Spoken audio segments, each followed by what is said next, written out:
Cancel it. Nobody cares about you anyway. The words sliced through me like glass. I stood frozen in our kitchen, still holding the stack of party invitations I'd printed at work during my lunch break. My mother didn't even look up from her coffee.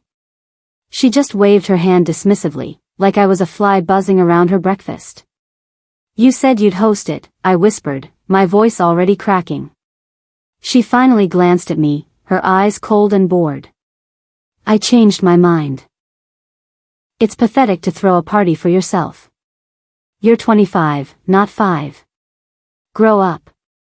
The heat rushed to my face. My hands trembled as I clutched those stupid flyers harder, the paper crinkling in my grip. But you promised. You said we could use the backyard and... Don't embarrass yourself expecting people to show up for you, she cut me off, stirring her coffee slowly like this conversation meant nothing. You're not special. Stop acting like you are. Something shattered inside me right then. Not loudly, but quietly, like a crack spreading through ice. I backed out of the kitchen, my vision blurring with tears I refused to let fall in front of her. I made it to the bathroom, locked the door, and sobbed into a towel so no one would hear me breaking apart. If you're watching this video, please like, subscribe to the channel, and tell me in the comments where you're watching my revenge story from. I want to know how far it has traveled. My name is Kira. And this was the morning I realized my own mother truly hated me. I'm 25 years old, and I've been living at home for 3 years now. Not because I want to, but because my mother convinced me it was the right thing to do. Just until things stabilize, she'd said back then. But things never stabilized. They only got worse. I work as an administrative coordinator at Hartwell & Associates, a large consulting firm downtown. My job isn't glamorous, but I'm good at it. People at work call me the office sunshine, because I'm always the first to help when someone's drowning in deadlines or needs someone to listen. I keep track of everyone's birthdays, organize team lunches, and somehow manage to keep 4 different departments running smoothly without anyone really noticing how much I do. At home, though, I'm invisible. A ghost who pays all the bills. My mother hasn't worked in 2 years. My older brother, Tyler, hasn't held a job in even longer. But somehow, I'm the one who's just getting by with my little desk job, according to her. Every paycheck goes straight into the household account. Rent, groceries, utilities, internet, my brother's car insurance. Everything. That morning, after she canceled my birthday party, I sat on the edge of my bed and stared at those invitations. I designed them myself. Simple, hopeful. You're invited to celebrate Kira's 25th birthday. I felt like such a fool. I slowly tore them up, one by one, and threw them in the trash. Later that evening, I tried to confront her. I found her in the living room, watching television on the couch I'd bought 6 months ago when the old one broke.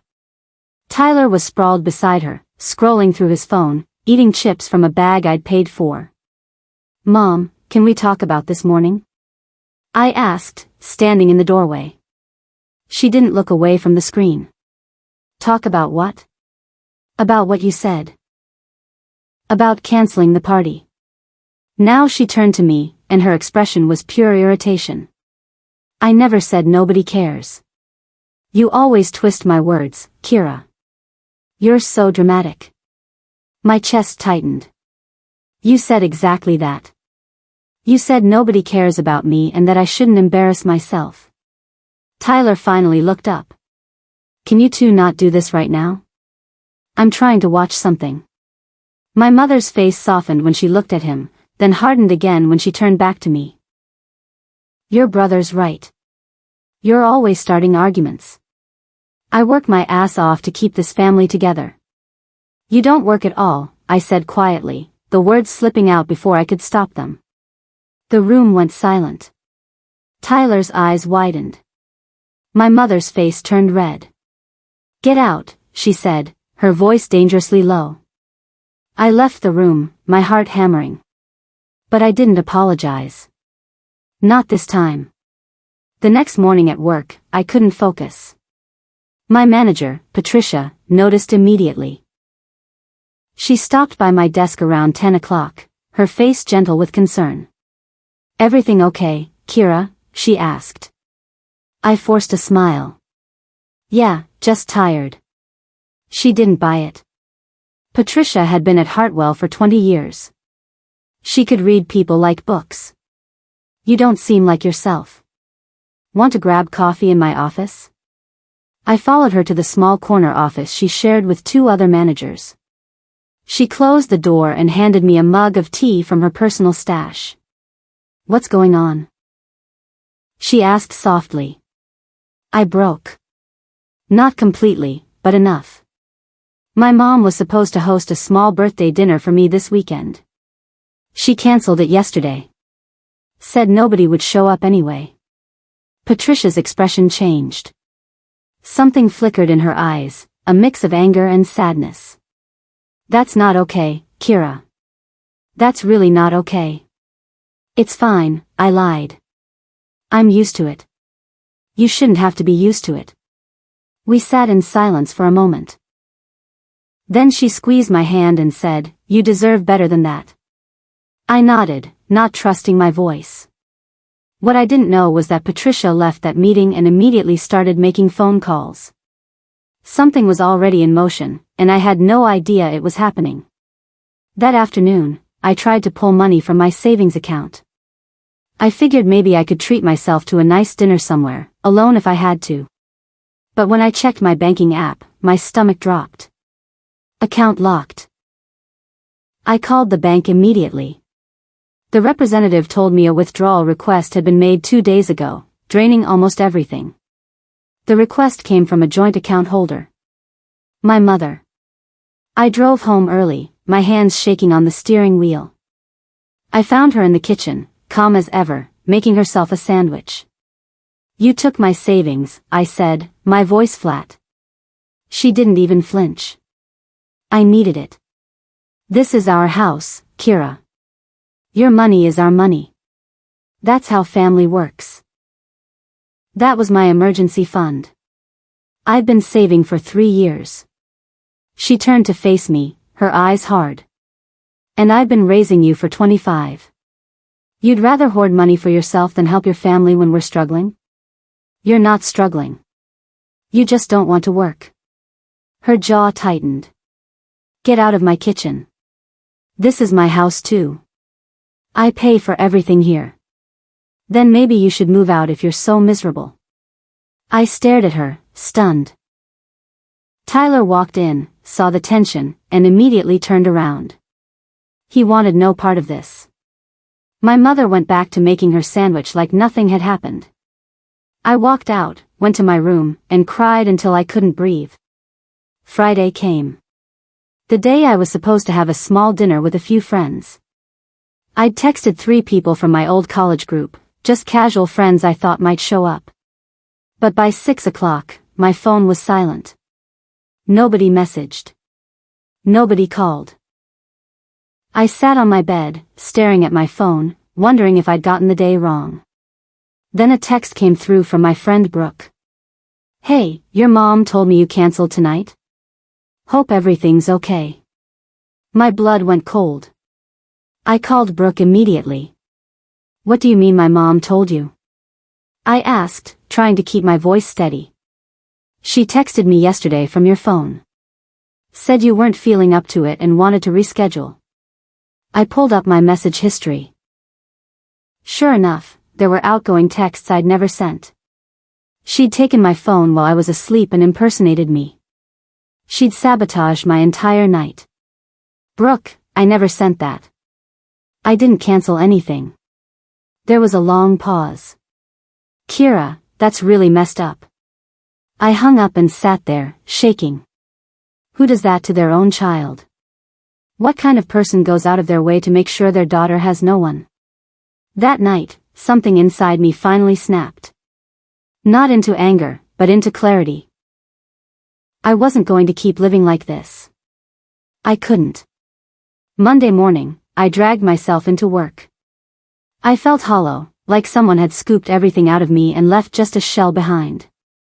I sat at my desk, staring blankly at my computer screen, trying to focus on emails I couldn't bring myself to care about. But something was off. People kept glancing at me, whispering to each other. A few coworkers smiled at me a little too brightly, like they knew something I didn't. I thought maybe I was just being paranoid, still raw from everything that had happened over the weekend. Around 3 in the afternoon, Patricia appeared at my desk. She had a strange look on her face, somewhere between excitement and nervousness. "Kira, can you come with me for a second?" she asked. "I need your help with something in the break room." I frowned. "The break room?" "Yeah, just real quick. Won't take long." I followed her down the hallway, confused. The break room was at the far end of the building, and I couldn't imagine what she'd need help with. As we got closer, I heard voices. Lots of voices. Patricia opened the door, stepped aside, and I walked in. Then I froze. Surprise. "Happy birthday, Kira." The entire room exploded with noise. Confetti cannons went off. Balloons covered the ceiling. There were cakes, at least 3 of them, lined up on the main table. Banners stretched across the walls with my name on them in huge, colorful letters. And people. So many people. The entire office was crammed into that break room. Over 200 employees, from every department. People I'd helped with projects, people I'd covered shifts for, people I barely knew but had smiled at in passing. They were all there, cheering, clapping, some of them even crying. I couldn't breathe. My knees went weak. Someone caught me before I collapsed, and suddenly I was sobbing. Ugly, uncontrollable sobs that shook my whole body. People hugged me from every direction. Cards were shoved into my hands. Someone put a party hat on my head. Patricia was beside me, tears streaming down her face. "We heard what happened," she said quietly, her voice breaking. "We wanted you to know how much you matter to us." I looked around the room through my tears. There were handmade posters. A playlist of my favorite songs playing from someone's speaker. A table full of gifts wrapped in bright paper. These people had done all of this for me. For me. "I don't understand," I whispered. "You've been taking care of everyone here for years," Patricia said. "It's our turn to take care of you." The party was in full swing when I saw her. My mother. She was standing in the doorway, her face pale, her eyes scanning the room like she couldn't believe what she was seeing. Someone must have posted about the party online, because there was no other way she would have known. She wasn't invited. She had no reason to be there. But there she was. She pushed her way through the crowd, ignoring people's confused looks. When she reached me, she grabbed my arm and pulled me aside, her grip tight and angry. "What is this?" she hissed, her voice low so no one else could hear. "It's my birthday party," I said, pulling my arm away. "This is embarrassing, Kira. You're making a spectacle of yourself. These people don't actually care about you. They're just being polite." I looked at her, really looked at her, and for the first time in my life, I didn't feel afraid. I didn't feel small. "You're wrong," I said calmly. "They do care. You didn't want me to have this. You tried to make sure I had nothing. But they gave me everything anyway." Her face twisted with something I couldn't quite name. Anger, maybe. Or jealousy. She opened her mouth to say something, but I turned and walked away. I didn't look back. That night, I posted a short video from the party on my private Instagram. Just a 10-second clip of everyone singing happy birthday, my face red and tear-streaked but smiling wider than I'd smiled in years. I captioned it simply, "Grateful." I went to bed feeling lighter than I had in months. When I woke up the next morning, my phone was exploding. The video had been shared. Not just by my coworkers, but by friends of coworkers, then by complete strangers. Someone had reposted it to Twitter with the caption, "This is what real love looks like." Another person shared it on Facebook. Then Reddit. Within 24 hours, the video had over 1 million views. The comments poured in by the thousands. She's glowing. This is beautiful. What kind of mother cancels her daughter's birthday? This made me cry. This is chosen family at its best. The way she breaks down crying, you can tell she needed this so badly. My inbox flooded with messages from strangers, sharing their own stories of family rejection and finding love elsewhere. Some people sent gifts. Others just sent kind words. But the most shocking message came from my aunt, my mother's sister. Kira, we need to talk. Please call me. I called my Aunt Diane that afternoon. She picked up on the first ring. Kira, honey, I'm so sorry, she said immediately, her voice thick with emotion. Sorry for what? I asked, confused. Your mother told us you canceled your birthday party. She said you were too depressed to celebrate and that you'd asked everyone to stay away. She made it sound like you were having some kind of breakdown. My stomach twisted. She lied. I know that now. I saw the video. Everyone saw the video. Diane's voice cracked. Kira, I had no idea what was really going on. None of us did. She's been telling us stories for years about how difficult you are, how ungrateful. We believed her. Tears stung my eyes. She's been doing this my whole life. I believe you. And I'm not the only one. The whole family has been calling each other, comparing notes. Your uncle saw the video too. Your cousins. Everyone's starting to realize your mother's been lying about a lot of things. For the first time, I felt a crack in the wall my mother had built around me. The lie was unraveling, piece by piece, in front of the entire world. Thank you for believing me, I whispered. I'm so sorry it took this long. That weekend, while cleaning my room, I found something that changed everything. We had a shared computer in the hallway, an old desktop my mother used for online shopping and Tyler used for gaming. I needed to print something for work, so I logged in. But when I opened the documents folder to find a file, I saw something else. A folder labeled Household Finances. Curious, I clicked on it. Inside were dozens of files. Bank statements. Credit card bills. And then, buried near the bottom, a document titled Kira Credit Line. My heart stopped. I opened it. It was a credit card application. In my name. Approved 8 months ago. Balance, maxed out at $15,000. I'd never opened this card. I'd never even seen it. But someone had. Someone who had access to my personal information. Someone who forged my signature. My mother. I sat there, staring at the screen, my hands trembling. She hadn't just stolen my savings. She'd stolen my identity. She'd opened a credit card in my name and destroyed my credit without me even knowing. I took photos of everything. Every document, every statement, every charge. Then I closed the folder, shut down the computer, and went to my room. I didn't confront her. Not yet. This time, I had a plan. Monday morning, I left work early and drove to a law office downtown. I'd found a lawyer through a coworker's recommendation, someone who specialized in identity theft and financial fraud. Her name was Victoria Lang, and she listened to my story without interrupting. When I finished, she leaned back in her chair and exhaled slowly. This is serious, she said. What your mother did is a federal crime. Identity theft, fraud, forgery. You have every right to press charges. I just want it fixed, I said. I want my name cleared and my credit restored. I don't want to go to jail. You won't go to jail. You're the victim. She paused. But your mother might. The words hung in the air.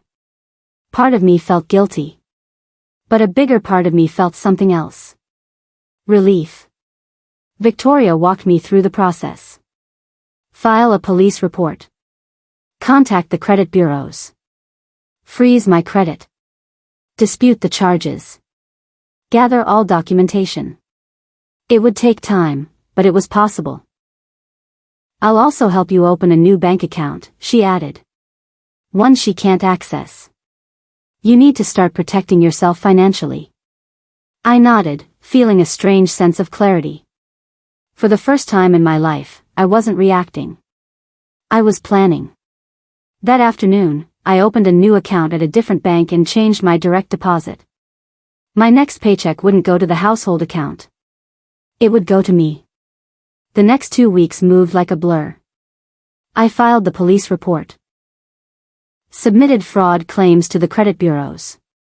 Provided every piece of documentation Victoria requested. Slowly, the pieces started falling into place. The credit card was flagged as fraudulent. The charges were reversed. My credit report was being corrected. And an investigation was officially opened into my mother's actions. She had no idea. I kept going to work. Kept coming home. Kept pretending everything was normal. But behind the scenes, I was quietly dismantling the cage she'd built around me. I also started looking for apartments. Nothing fancy, just a small studio I could afford on my own. I found one near work, a cozy space with big windows and a landlord who didn't ask too many questions. I signed the lease and paid the deposit from my new account. Move-in date, 2 weeks. I told no one. Not Tyler. Not my mother. Not even Patricia, though I think she suspected something was shifting. I just kept my head down and waited. The bank sent my mother a letter about the fraudulent credit card. She received it on a Thursday morning while I was at work. By the time I got home, she was waiting for me in the kitchen, the letter crumpled in her hand, her face twisted with fury. "What the hell is this?" she screamed, waving the paper at me. I stayed calm. "It's exactly what it looks like. You reported me? Your own mother? You stole from me." I did what I had to do to keep this family afloat. I looked her dead in the eyes. "No. You did what you wanted, and you used me to do it. That's over now." Her face went pale. "You have no idea what you've done." "I know exactly what I've done." The fallout was immediate. My mother threatened to evict me. Screamed that it was her house, her rules. She said I was ungrateful, selfish, that I destroyed her life. But there was one thing she'd forgotten. When she refinanced the house 3 years ago, she needed someone with good credit to co-sign. I was young, naive, and desperate to help. So I signed. My name was on the deed. Legally, she couldn't evict me. The house was as much mine as it was hers. But I didn't want to stay. I told her, calmly, that I'd be moving out in 2 weeks. She could keep the house. I just wanted out. Her face went white. "You're abandoning your family." "No," I said. "I'm saving myself." Tyler tried to intervene, texting me later that night, "You're destroying Mom." I replied, "She destroyed me first." He blocked me. I didn't cry. I didn't feel guilty.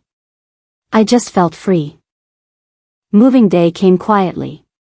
I'd packed everything over the course of a week, sneaking boxes into my car when no one was looking.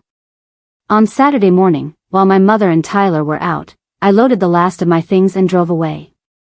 I left the house keys on the kitchen table. I didn't leave a note. There was nothing left to say. My mother called 17 times that day.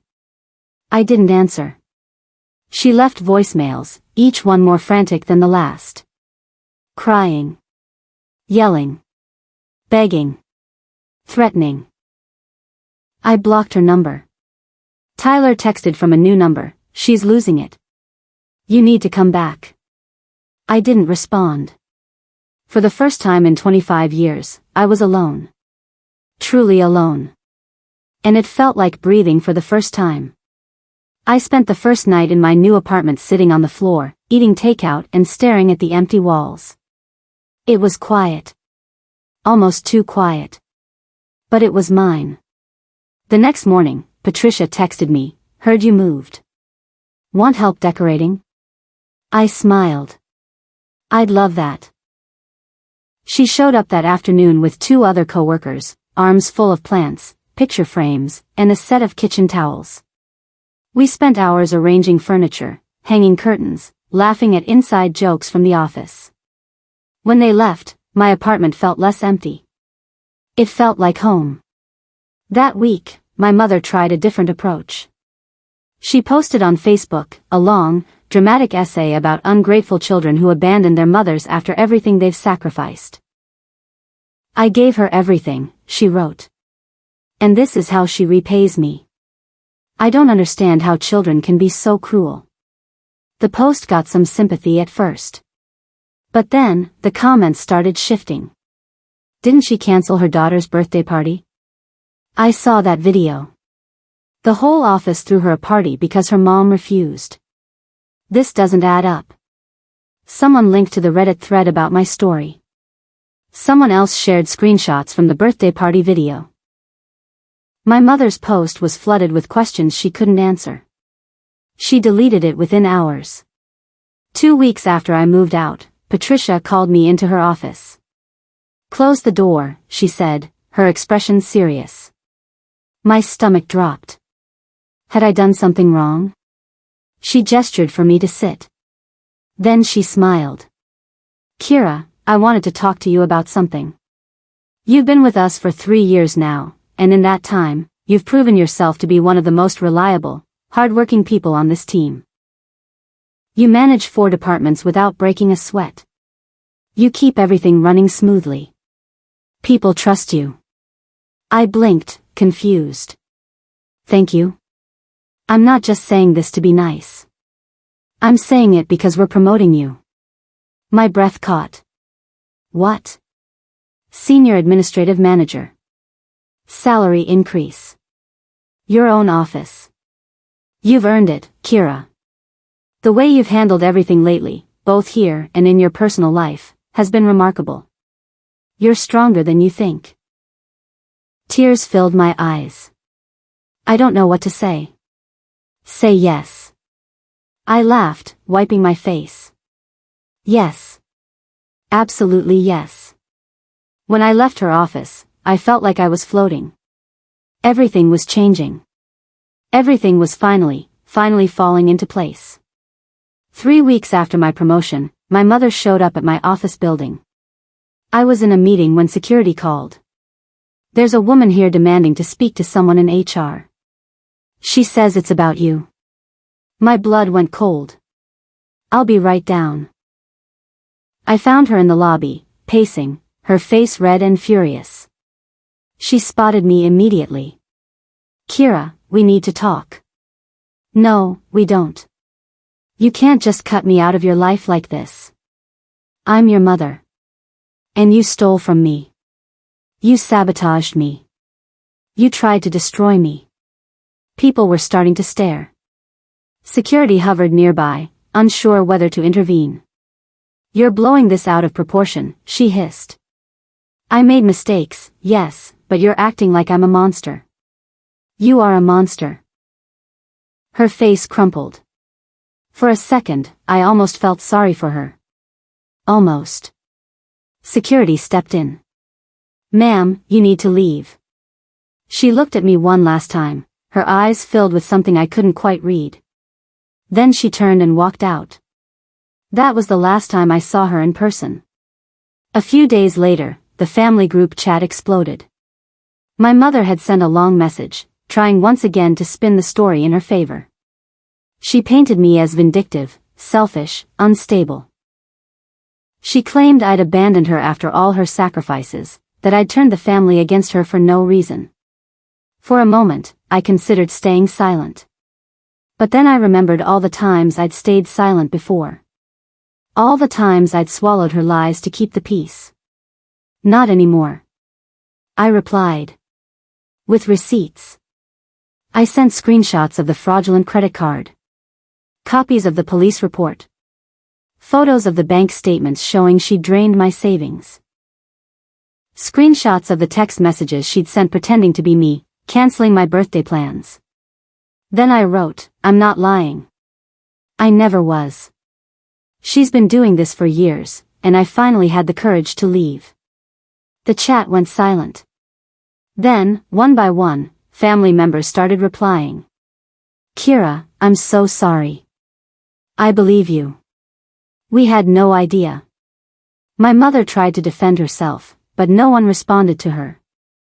The thread was archived an hour later. It was over.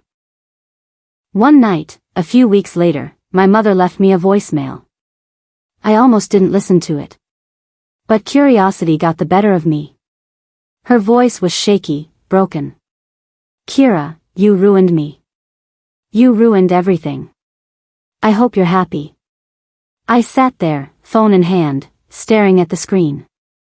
Then I deleted the voicemail. Changed my number. Blocked her on every platform. I didn't feel guilty. I didn't feel sad. I felt free. Slowly, I started to rebuild. The credit card debt was cleared. My credit score began climbing back up. My savings account, now in my name only, started growing again. At work, I thrived. The promotion gave me new challenges, new opportunities. I started leading projects, mentoring younger employees, building a career I was proud of. And my coworkers became my family. Real family. The kind that showed up when it mattered. Patricia checked in on me weekly. My team celebrated my wins. When I had a rough day, someone always noticed and asked if I was okay. This was what love looked like. Meanwhile, my mother's life unraveled. The bank seized control of the fraudulent credit card. Her utilities lapsed because she couldn't pay them without my income. Family members stopped returning her calls. Tyler, fed up with supporting her alone, eventually moved out too. She was alone. And still, she refused to admit she'd done anything wrong. Diane called me once to update me. "She's telling everyone you're lying, that you manipulated the whole family." But no one believes her anymore. "Good," I said. "Do you ever think about talking to her again?" "No." Diane sighed. "I understand." 6 months after I moved out, my coworkers threw another party. This time, just because. They called it Kira Appreciation Day. There were cupcakes. Confetti. A banner that read, "You matter." I cried again. Happy tears this time. "You guys are ridiculous," I said, laughing through the tears. "We love you," Patricia said simply. "That's what family does." And she was right. This was family. Not the one I was born into, but the one I chose.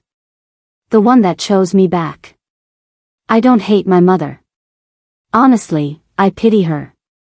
She had a daughter who loved her, who tried for years to be good enough. And she threw it all away because she couldn't see past her own bitterness. But I've learned something important. You don't owe loyalty to someone who destroys you, even if they share your blood. I built a life without her. A good life. A life full of people who see me, who value me, who celebrate me. And the next time someone tries to tell me that nobody cares, I'll just smile. Because now, I know better. I'd love to hear your thoughts. What does family mean to you? Please share below and subscribe to this channel for more stories like mine.